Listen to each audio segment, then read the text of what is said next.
Good evening and welcome to Joy News Prime. We're coming to you live from our studios here in Kokomleme, Accra. We're live on DSTV channel 421 and GoTV channel 125 and around the world on myjoyonline.com. My name is Samuel Kojo Brace. And I am Faustina Safo. Tonight, investigative report into the Akosombo and Kpong Dam spillage disaster indicts the previous government's victim resettlement and compensation plan, raising questions about how the 222 million disaster fund was used. We have details as victims demand a halt to the resettlement started under the Akufo-Addo government. Also tonight, former National Signals Bureau boss draws wrath of the NDC and some other political parties who debunk Edubuahin's claim that he provided over 8 million Ghana cedis to them for covert operation during the 2024 elections. We'll bring you details of that as the NDC throws a challenge to the former NSB boss to go beyond the allegations and publish names of the individuals who received the cash. Also tonight, National Commission on Small Arms and Light Weapon advocates for a new firearms law to combat illicit arms trade, citing a 50-year delay in updating existing legislation.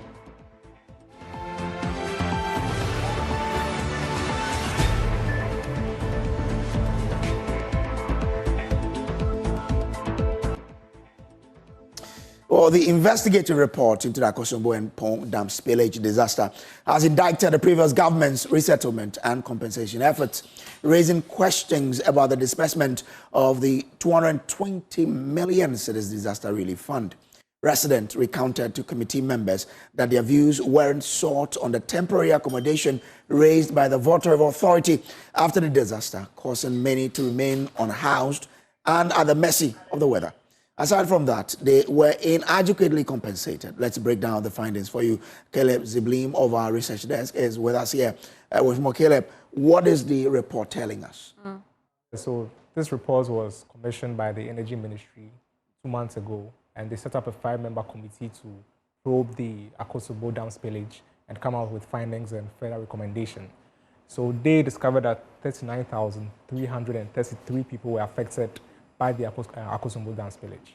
And when it comes to the money, and that's where the controversy is, so far 462.5 million Ghana cedis has been allocated to take care of the Akosombo Dam and the victims of the Akosombo Dam spillage. From the year 2024? So from 2024 and 2025. So okay. Total budgetary allocation towards helping the victims of the spillage. And if you break it down, in 2024, 220 million Ghana cedis was allocated. Okay. So it was allocated in 2023, and then 2024, that's where the disbursements were supposed to happen.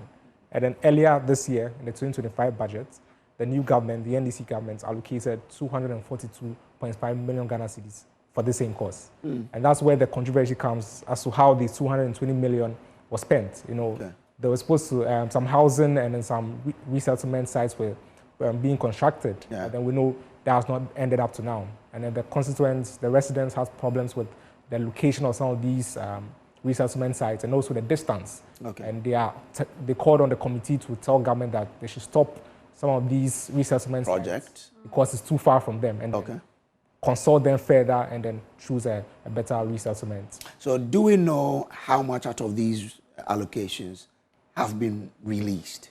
So as for the release, we cannot tell because there's no public data telling us how much of this 220 million has been released. And then the 242 million in the 2025 budget, it has been appropriated for, but then as for disbursements, we cannot tell as of now. And further findings were that this spillage has happened 11 times so far. And the committee is warning that because of climate change, the next spillage that might happen can be worse than what we saw in 2023.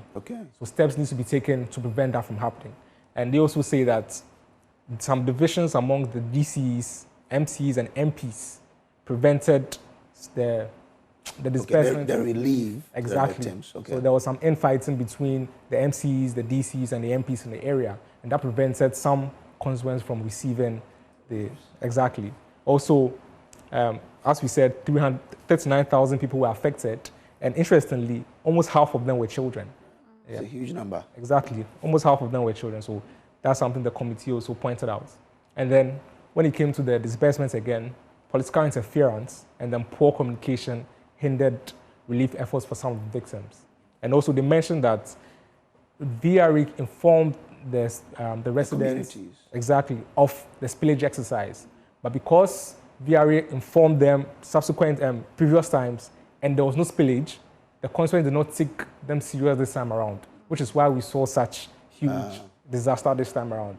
So the poor communication, the political interference, and also the residents did not believe VRE when they informed them later on. That's what caused the serious disaster we witnessed. And also some of the recommendations were they should set up a claims office. So in this claims office, the residents who are victims go there, you submit your claim, you tell them exactly what damage has been done, and so the committee recommended two things. Either they assess your damage specifically and pay you compensation for that, or they pay everyone a flat compensation. So they left that to the finance ministry to decide on whichever way is prudent. Also, the committee said there needs to be an LI around the flood zone area of the dam to prevent people from building there. So once the LI is passed, if anyone builds there, they can demolish your building. And also run regular drills and build emergency centers in vulnerable areas. Another finding was that when the disaster happened, when they went to some of these emergency sites, there was nothing in there. NANMO was not well equipped to support the residents, and also so that needs to be. And the other one is that we need to audit to prevent political interference, because that is a major thing there. Do stay with us here, Fosi. Let's do something related to this, Kojo, because President John Dramani Mahama recently issued a strong warning to the leadership of the Volta River Authority, stating that if future dam spills are not conducted in accordance with expert recommendations, the VRA CEO and his deputies would be dismissed. Ladies and gentlemen, we promise to initiate a probe into the VRA Akosombo Kpong Dam spillage to address the man-made disaster caused by the VRA spillage and prevent future occurrences. We promise to initiate a probe and take steps to compensate the victims.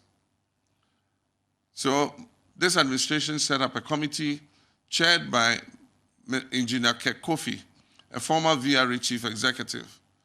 The committee has recommended strategies to prevent future occurrences, including establishing what is called a controlled spill flood plan and implementing downstream engineering solutions for flood management. I've directed that the recommendations be implemented immediately. I further indicated that if they are not properly implemented and another destructive VRA flooding occurs like in 2023, the VRA CEO and deputies must resign or be sacked. Chairman of the Committee on the Akosombo and Kpong Dam spillage, Engineer Kofi, told my colleague Mamiesi Thompson on Newsdesk that the current government is making moves to renegotiate settlement terms for victims. The people living downstream, I think if I were there, I should have also said the same thing, were not compensated when the dam was built in the 60s, when Akosombo was built. Our discussion with them, they think that they should have been taken care of in a way because the building of the dam, Akosombo and Kpong, affected their livelihood. Some level of compensation should have been given. That wasn't the first time, but it's the first time to that magnitude. They think they should be given some compensations. Of course, I sort of agree with them, and I believe that's why Your Excellency, the President Mahamas, has made sure some money has been put aside to make sure they are compensated. And then when they are compensated this time, it's also add that whatever recommendation we've come up with, okay, in which means creating a flood zone where nobody will stay. So that in which case, when there's any flooding tomorrow, there's nobody there. So compensation will be done this time anyway. But then going forward, there'll be flood zones where people are not supposed to be there.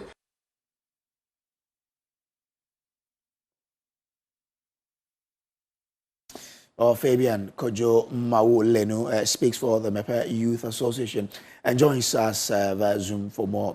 Fabian, grateful to you for joining. But you've heard the recommendations there, one of which includes the fact that you were not consulted on the resettlement that the government started.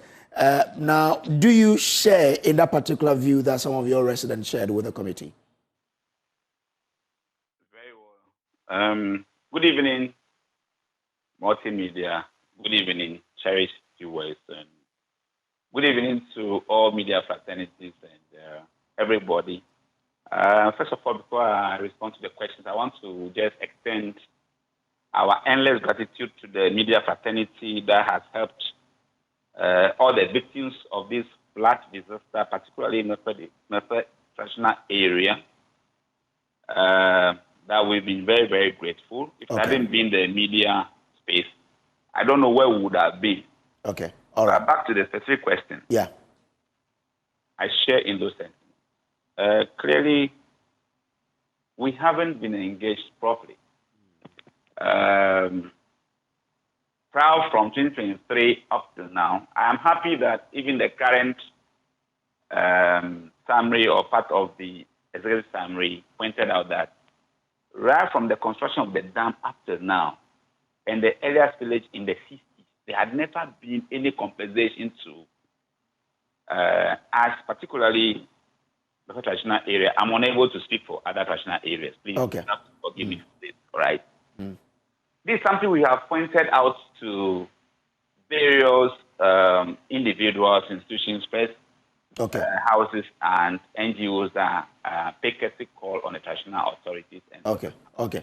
Now, if you let's look at the recommendations the committee is proposing in terms of the compensation for you. They are proposing two things: either they do a flat rate for all of you, or they look at the damage you suffered to pay you the compensation. Which one would you think would work out best for you, the resident? Clearly, those who proposing these recommendations, I would want to endorse that any flat rate would suggest that we know actually being emotionally sensitive and trying to do what is right. In my humble opinion, I always believe that it is always important to engage the full extent of somebody's loss, either real, emotionally, or whatever. Then you can negotiate based on what's available. Therefore, I'm unable to come along with them flat rate. If I have a story building and it's messed up in the water based on somebody's quote-unquote negligence, if that's the case, and you think that it's a flat rate if somebody kiosks, either by way of a mass structure or a metal structure, you have a flat rate. I'm unable to come along with that. How much in compensations were you given, or has any of you received from the past government? Unfortunately, there's never been a compensation. In fact, there had never been a conversation even at the level of compensation. We've been trying to engage the past government to even try to get our indigents to quite a decent place. That never worked, let alone compensation. As we speak now, not even a single soul has been provided a shelter. Apart from what the Federal Development Association, together with the Federal National Council, have been able to do as mixed shift, and then our honorable MP, through his mobilization, what he's been able to put out for others to have shelter. Absolutely no compensation. Neither any shelter. So as government moves ahead, what would be your suggestion to government? What should government do? Well, moving forward, let me try to bring our viewers and your good self and your team back to some of the bulletin on what we're trying to deal with now. Few weeks back, a team of His Excellency, and then that, for that matter, the Energy Ministry, the 5-member committee were in Mefe traditional area. I was part of that meeting. It was a short notice, but I managed to be there. The indication we had on that day was a courtesy call, and I'm repeating for the third time, courtesy call.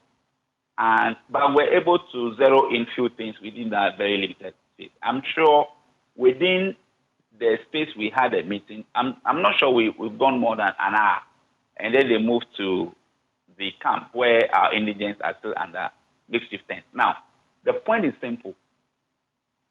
They indicated to us the assignment and with a time limit. Then they had engaged VRA, etc., and other institutions. Then we asked, are you here to listen to our part of the village so that we can make a real input or a courtesy call? Our indication was that it was a courtesy call when they get to a point where they need So what is your point exactly? What do you want government to do? The point is simple, that given that there is a report out there, we don't know what the details are. In fact, I'm getting it from the news and from your outfit.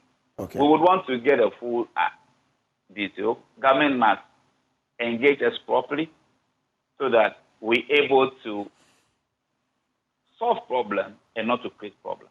Okay. Because it appears that there's a disconnect. I'm grateful to you, Kojo Maulenu, there for joining us here.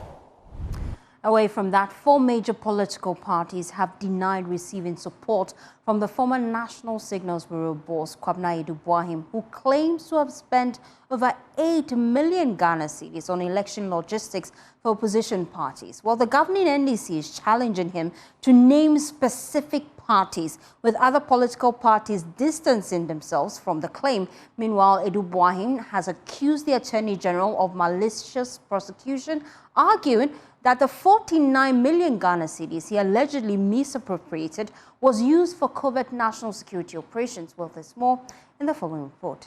A scandal is unfolding around former National Signal Bureau boss Kwabena Edubuahim's claims that he provided over 8 million Ghana cedis to some opposition political parties for covert operations. He alleges that the Attorney General is pursuing a malicious prosecution. However, several political parties have denied receiving funds, including the NDC, Convention People's Party, Progressive People's Party, Ghana Union Movement, and Liberty Party of Ghana. Dr. Tanko Computer is the NDC's Deputy Director of Elections and IT. On authority, I'm telling you, the NDC has nothing to do with what came out from that story.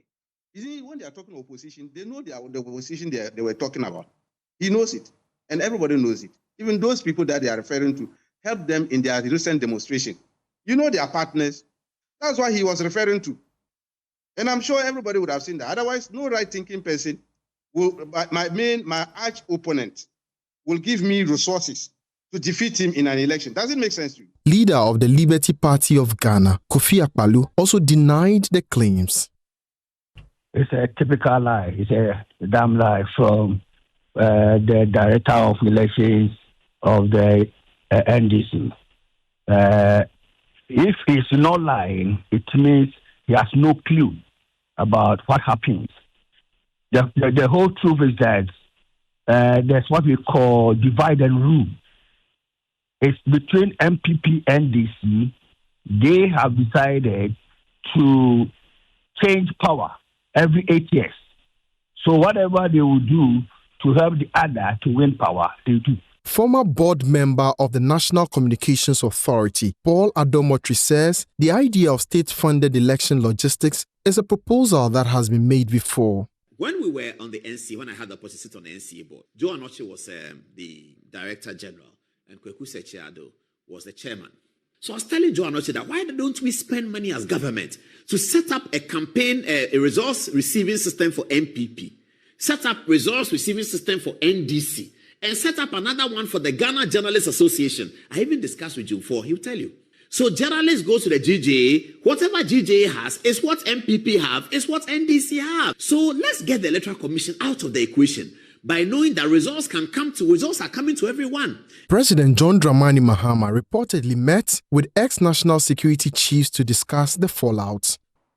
So what we have picked is that the national security coordinators in the last administration and in this current administration met over the leaked memo that's already in the public domain, and concerns about it impacts on national security, the need for some of these matters to be discussed in camera rather than being discussed in the open. They are of the view that it doesn't augur well for the smooth operations of the national security when some of these matters are discussed in the public. And so they met first on their own, discussed and came to some conclusion, and then, met with President Mahamas.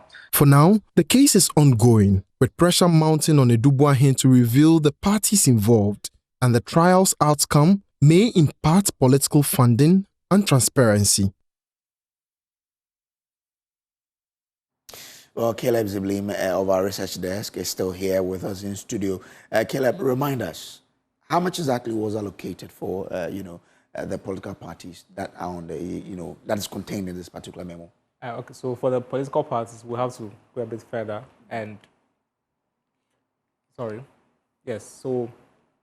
5.13 million Ghana cedis was given to the special aid to the president-elect. That's for election logistics. Election logistics, okay. Exactly. And also, 8.3 million Ghana cedis was given as support for the opposition party. And the receivers are classified. Okay. So we cannot tell who exactly. And that is subject of controversy because every political party who is at opposition as at that time is also denying claims that they received money. At least for those we've spoken to. Exactly. Just a while ago, I was speaking to the CPP General Secretary, and he says, we never received anything like that. This was specifically for collation of results. The collation was done on his laptop. So, interesting. So aside that, there are a number of other things. And when you add it all up, you have the 49 million that Mr. Edubuahene is accused of misappropriating.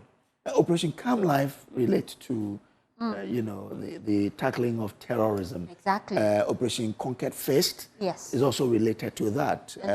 And that's between the year 2020 to 2024. Yeah. But which is of interest to a lot of people, has to do with the Parliament enactment of the NS, the National Signals Bureau Act. That is another issue. 960,000, and they say they paid it to the Defence and Interior Committee as allowances. Yeah, to the MPs. And on top of that, there's also the enactment of the LI that cost the entity 390,000, and that was also for MPs' compensation. Certain allowances. Subsidiary Legislative Committee. So there are a number of them, and Edubuahene himself wrote this, as we've confirmed from his lawyer, Samuel Asachia. So other allowances, special election allowance, special election ops allowance again, 7 million, 6 million, support for the opposition party, 8 million, election logistics, and this was, most of them, we couldn't see the receivers because they were classified. But then with this one, we know who exactly went to the special aid to the president-elect. That was 5 million. And then finally, human security ops generators for, we don't know what that means quite exactly, but that was 520,000 Ghana cedis. Interesting. So that's the expenditure that the NSB boss says was done with this 49 million that he's being accused of. Well, let's do more on this and bring in the Executive Director of Ghana Integrity Initiative, Vitus Azim. We appreciate your time here on Joy News Prime. Now, looking at the details Edubuahene have put out, what do you make about the claims he's making? Well, let me just start by saying that I'm a former executive director. I'm no longer. I went to retirement about 10 years ago. Okay, we appreciate that. But you see, politicians usually want to confuse issues. So I have some doubts about some of the things that he's saying. Some of the things may be okay, but I don't think all of them are okay. So which one are you uncomfortable with? He makes a lot of claims. One about disbursements of funds to political party for the procurement of equipment to aid collation of results after election. And there are quite a number of other claims he's making. Which of them are you uncertain about? One, is he a member of the Electoral Commission? Did they apply for support from him, from his institution for that? Why did he give that out? Is there evidence that somebody signed for that? Did he issue a check? You see, there are so many questions that you ask this guy that he may just be trying to mess up issues, to muddy the waters, to interfere with the investigation. Now, I'm not saying that's the case, but it's a possibility. Why would you come out with these things? To the extent that you are threatening that they have international security issues and that if they joke, it will be brought into the public domain. To me, that doesn't make sense. After all, can they do the investigation behind closed doors? Can the court sit in closed doors if that's what he's worried about? Why would you bring these things into this thing after you waited? They did an investigation up to this level. You never raised the issues. Now where it has reached, they bring out this issue. So you feel this is some sort of diversion from the actual case? I think it's a possibility. I won't say that is it, but it's a possibility. Besides, the Attorney General said that you had paid some money in your personal account. Did you pay those money that you're talking about out of your personal account? And what was the basis for you to do that? Like the water company allegation. Did you have to pay money out of your? Why did you pay the money in your personal account and then turn around? Are you saying that from there you now turn around and pay the money to this institution that you're talking about? So I think that is possibly, I'm not saying that's it, but possibly a way of muddying the waters. But this is also raising another conversation about the need to open up the budget for national security to parliamentary scrutiny. That hasn't been done for a while now. Do you think that this is the right time to trigger that conversation?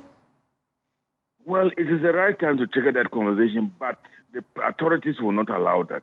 You know that even in Parliament, when they want to look at the budget of the national security, they oppose it. Parliament doesn't want to look at the budget of national security.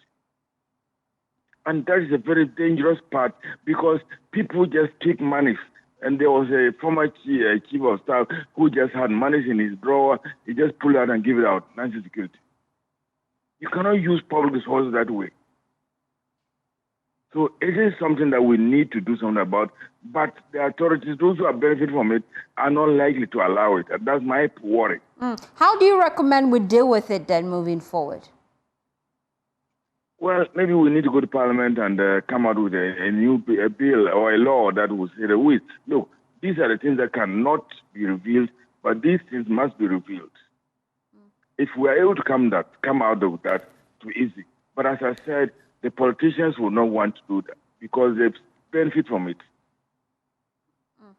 Thank you so much for your time here on Joy News Prime. Vitus Azim, an anti-corruption campaigner.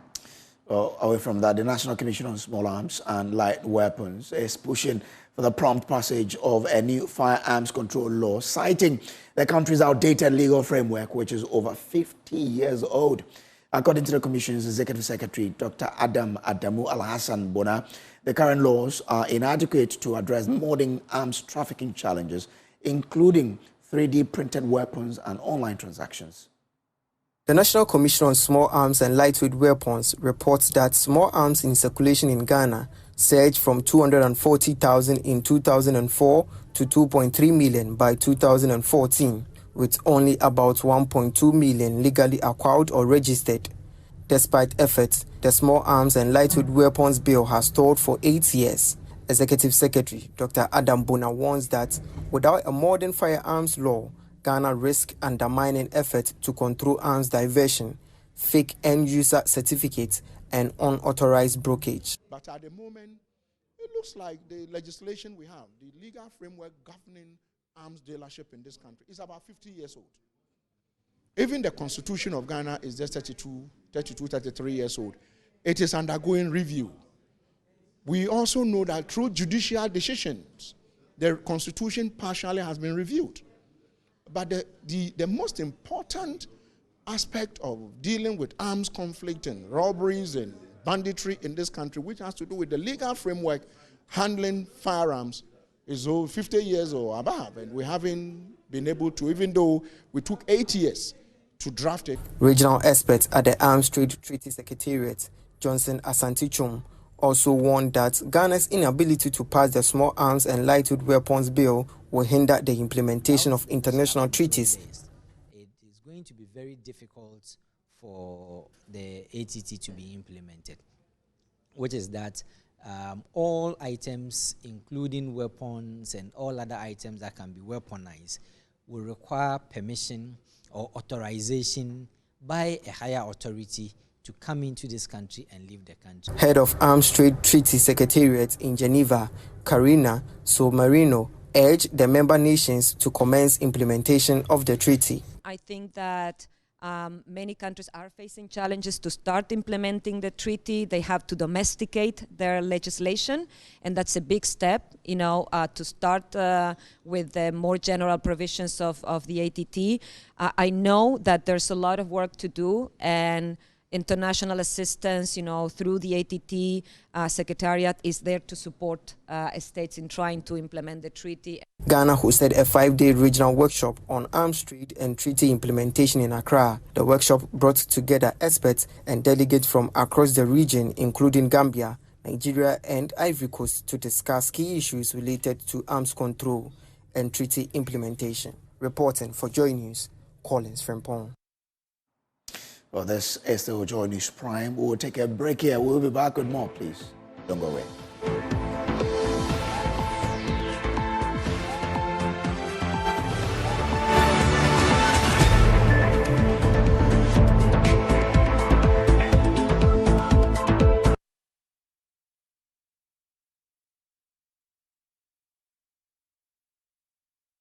Welcome back from the break. To other stories now, there's fresh controversy surrounding the 5 excavators impounded by the Forestry Commission in the Ashanti region at dawn on Thursday. Unknown individuals made another attempt to retrieve the seized machines, claiming they had clearance from top officials. Well, this comes just a week after Kumasi Mayor Richard Ofori-Agyemang ordered their release for demolition works following the Blue Light Arena fire. But the Forestry Commission's regional manager, Clement Omari, says he and his team have been falsely cited in the latest retrieval attempt. There's more in this report by Nana Aljima.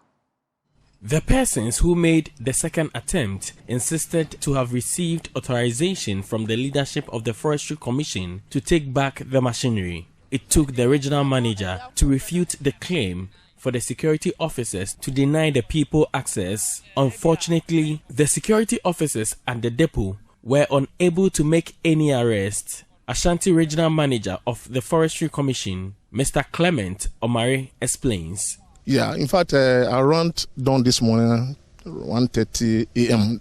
this morning, I had a call from my security personnel at the depot where we normally park our items there. In fact, that's a very place that we have seized these excavators and then park at the place. Just this morning, I had a call that some people were there asking the security to allow them to pick the excavators away. The reason is that the big men are behind, they are coming together with the regional manager to ask them to release their machines to them. So I asked them that they should not allow them to pick the machines. So they returned and then the machines are still there. The Forestry Commission intends to beef up security in the area with the police. It's a bit worrisome because you wouldn't know.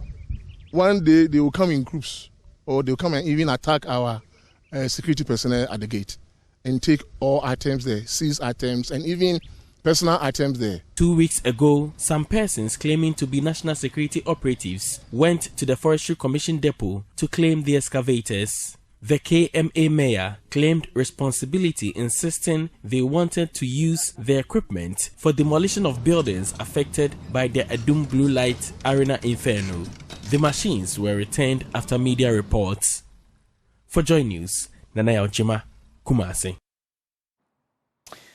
General Forest in the Nkaria Forestry District of the Ashanti region is under siege by illegal miners. Since the beginning of the year, officers of the Forestry Commission have been prevented from accessing the area by armed thugs, operating in the area as security personnel for illegal miners. Nkaria District Manager of the Forestry Commission, Abraham Esel, has been revealing an attempt made in January this year to drive out the illegal miners was unsuccessful. Nana Aljima again comes through with this report.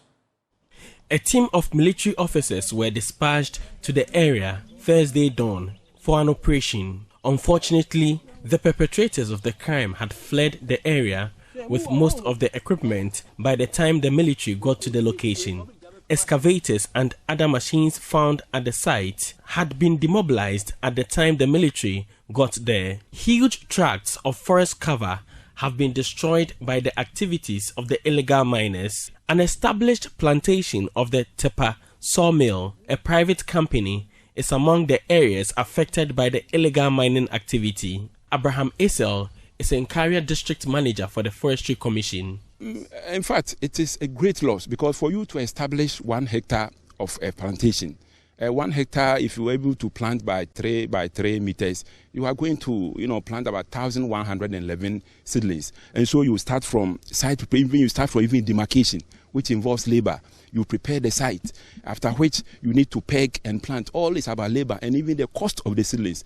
For you to do all these activities, and then you wait, you tend, or you nurture the trees to maturity in a period of like 17 years. It's a whole lot of money. If you want to quantify, it's millions of Ghana cedis, and that has been pulled down.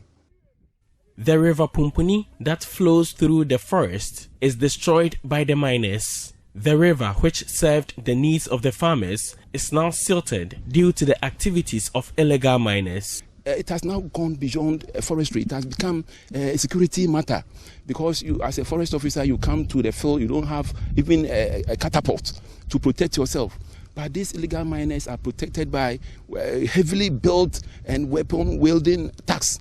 And so assessing this place has become very difficult. In 2 separate operations assisted by the military, 9 excavators were confiscated by the joint teams. To claw back the forest reserve, the commission in the Nkaria district is calling for the military to be stationed in the area. Clement Omare is regional manager for the commission.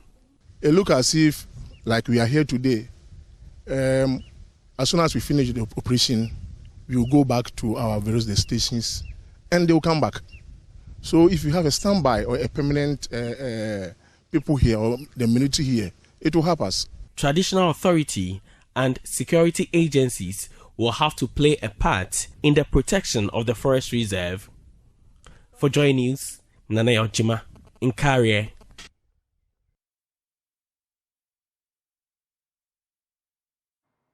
Tensions are boiling over the Line Kwantanan lorry station as the Ghana Private Road Transport Union accuses Deco Build of extortion. The union claims a new pay-as-you-go load scheme is draining drivers' pocket, charging far more than the standard 20 Ghana cedis fee. Now, this has resulted in dangerous roadside loading and growing traffic chaos.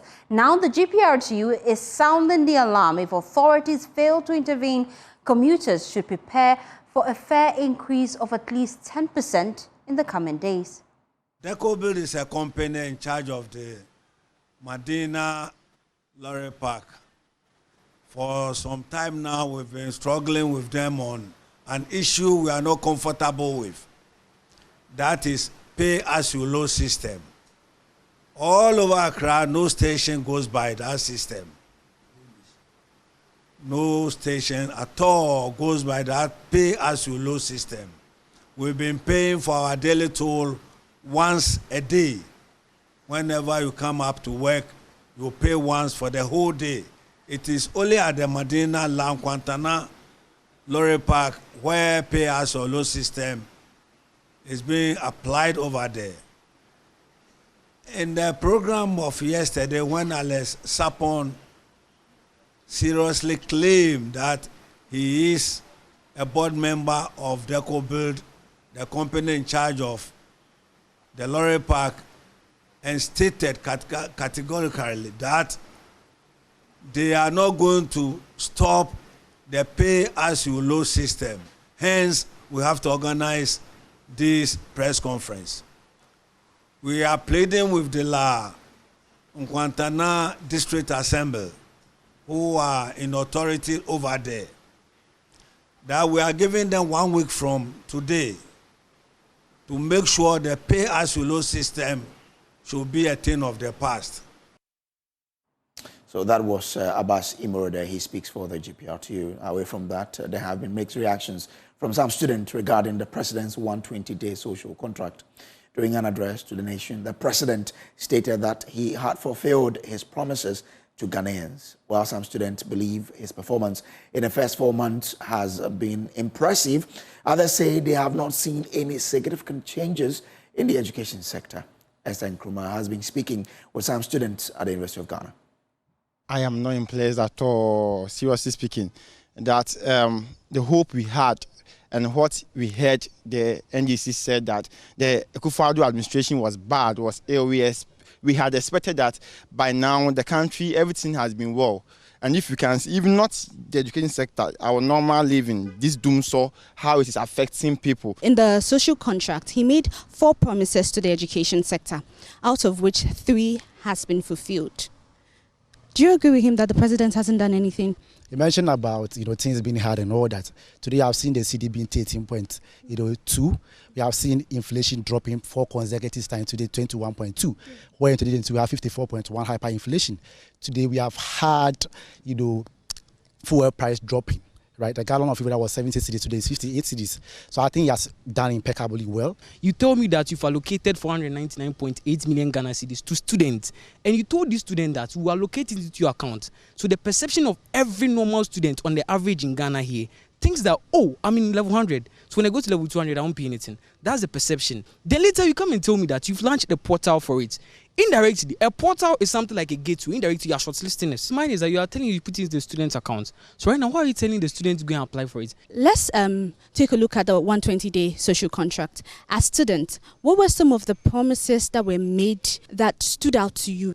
One of the most laudable promises that he made that he has actually fulfilled, that I'm so confident and I'm so laudable to the president for, is the National Apprenticeship Program. With the 3 million, approximately 3 million, money that was, I call it, squandered on free sanitary pads for primary and secondary, people. I believe that it's a misplaced priority. The free sanitary pad policy is misplaced priority. Because you know what? Let me take you back. Well, to other stories now. She lost her job after working 21 years at a firm. Now, she tried to work her way to the top, but then she lost that job. And then she lost her son, whom she prayed and hoped for after having 3 girls. Well, Vivian Dansu says, but for the support system she had, she could not have gotten back up after. In the first of our Joy News series on celebrating motherhood through this month of May, Hannah Odami puts a spotlight on this mother of 4. Her national service days at the University of Ghana, Mrs. Dansu would go share application letters at break time and sometimes when she closed from work. After several rejections, she had 1 yes. So the same way, I sent one to Shell, and I built 21 years. 21 years, rising to the top. Family day, yes, you can imagine. And then one day it just cuts off like that, and I wasn't too happy though. But for a Christian, you always have to believe in yourself, and you should always know that your steps are ordered by God. So I thought, okay, say if work is not there, church is there. So I occupied myself. I had a lot to do at church. I had a lot to do for God. And 2019, I have to move to Go Energy. The mother of 3 girls was hoping for a boy. That bundle of joy indeed arrived, but was also taken away. We went to the 3rd one. Even that one, my husband was like, hey, one, okay, one, I'll decide. But then can you imagine? Another girl. Are we stopping? Are we stopping? Wow. So we thought we had stopped. Well, my husband thought he had stopped. But me, I knew I hadn't stopped. You wanted a boy at all costs. I really wanted a boy. So I went again. But whichever way, he never gets angry anyway. Yeah. So the 4th one came, a boy. Oh. You can imagine the joy. You can imagine the joy. Then, lo and behold, after 4 years, this small boy, was sick one day from school. We took him to the hospital, and just after midnight.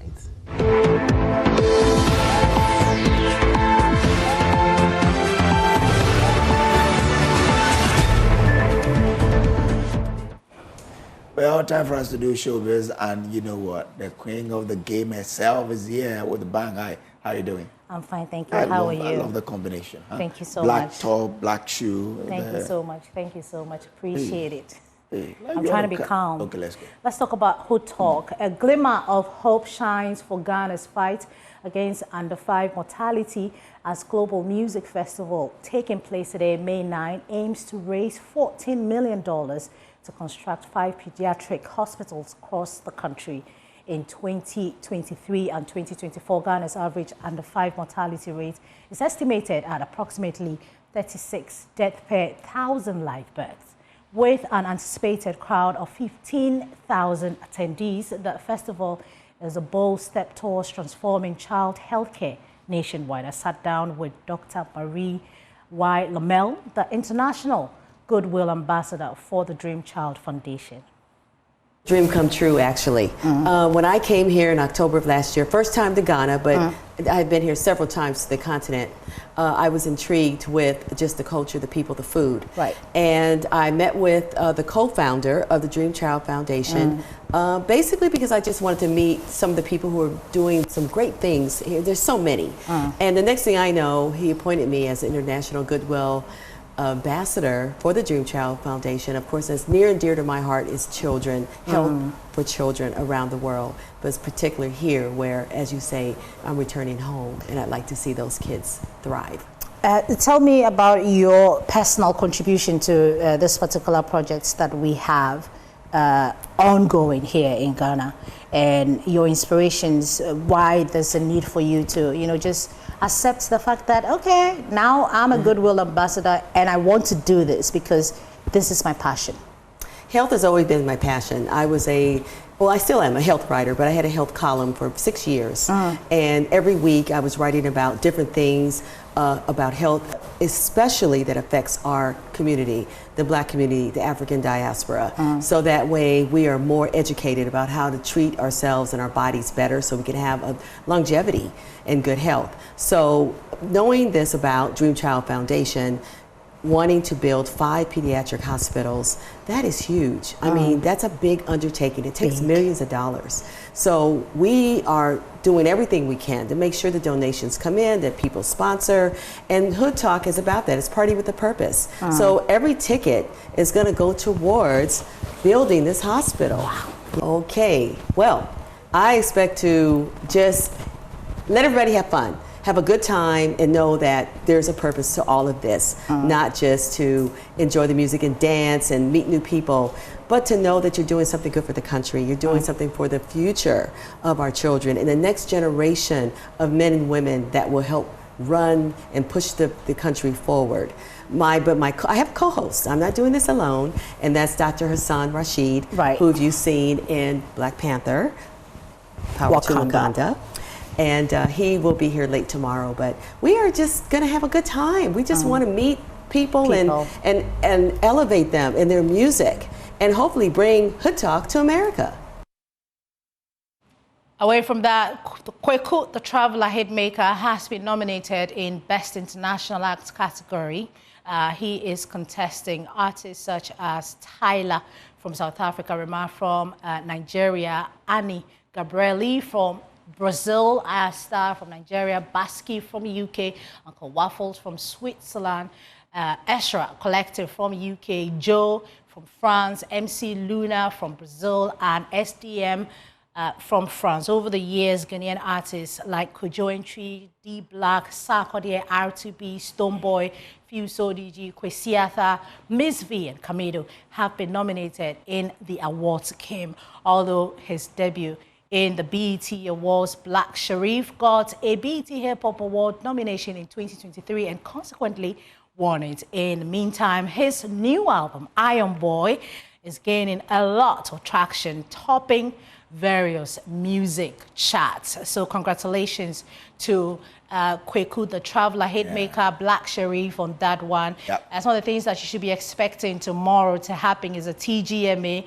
Also right here on the Joy News channel, we have E-Vibes, the musical band series. I've got You Gave, Citrit Trio from Israel, and so they will be the ones, I'll be hosting them tomorrow on the Joy News channel, Saturday at 4 p.m. And when you go to the Joy Prime channel, it's 4:30 p.m., just right after the Joy News showing. So you should be available to watch Joy News tomorrow and also Joy Prime. But great.